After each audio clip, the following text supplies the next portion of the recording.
They have an agent that jumps one hole ahead of time to where the president was at. And he was able to spot this rifle barrel sticking out of the fence and immediately engage that individual, at which time the individual took off.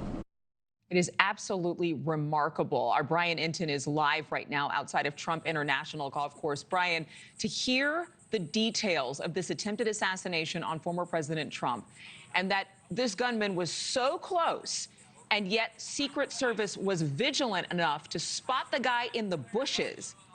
I mean, how crazy is this?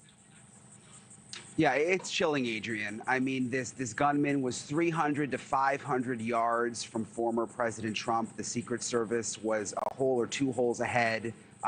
They had a closed perimeter, and they move along with the former president as he golfs. And you mentioned it, the Secret Service agent spotted the gunman in the bushes. And I don't know if we have these new photos yet. I was just able to obtain them. I don't know if we've been able to turn them around yet, but if we have them, we can put them up. We don't have them yet, but I'll describe them to you, and hopefully we'll be able to get them on soon. Basically, you can see that the gunman sort of had a little station that he set up right along the fence line. And there's the picture, and you can see the AK-47 right there. You can see he's got a backpack. There were also apparently some tiles the sheriff described. I don't know if he was using those almost like in case someone shot back at him. They were up against the fence. But you can see the gun right there, and that's where, according to the sheriff and the FBI, the alleged assassin was pointing the barrel of the gun through the fence line when the Secret Service agent spotted him, started shooting at the gunman. Gunman takes off, gets in a car. Thankfully, we talked about it last hour, Adrienne, there was a witness who saw him leave in the car and was able to get the license plate number.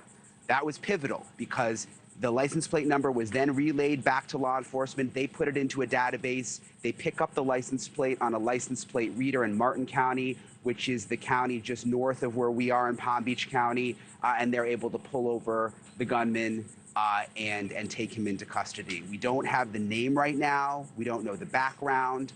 We heard from the state attorney here that they're in the process of securing search warrants, so obviously they're going to be searching the car and searching that person's residence.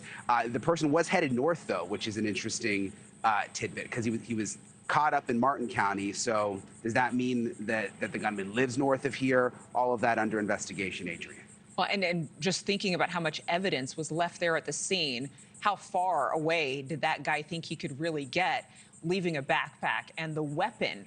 But sticking that rifle through the perimeter, through that chain link fence that we saw in those photos you were able to obtain, and the brush, what I thought was interesting is that the sheriff was saying that the entire golf club is surrounded by a forested, woody area, and that if you get into that brush, you're basically out of sight. And so if it had not been for the Secret Service playing ahead, basically playing a hole or two ahead of former President Trump, we could be telling a very different story here today on News Nation. And we're so grateful, Brian, that you were able to get so much information quickly on the ground for us. Thank you, as always. You do an excellent job. But it's going to be interesting to see what kind of charges this person faces, particularly since I'm still kind of, I think, reeling from the fact that it was just 9 weeks ago yesterday that we were right here, but shots were fired from an assassin. And those bullets hit people, including the former president, striking him in his ear. So it's a lot to take in, I'll be honest.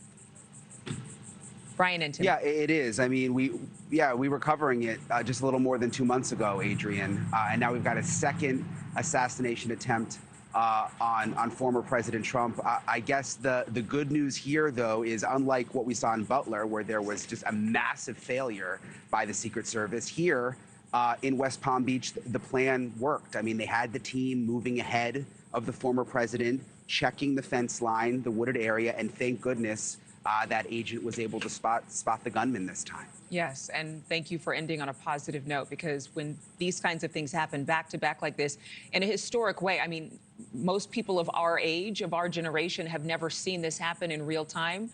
The last time that it did happen, Niall Stanich from thehill.com just pointing out that the last time anything like this happened was during the Reagan administration.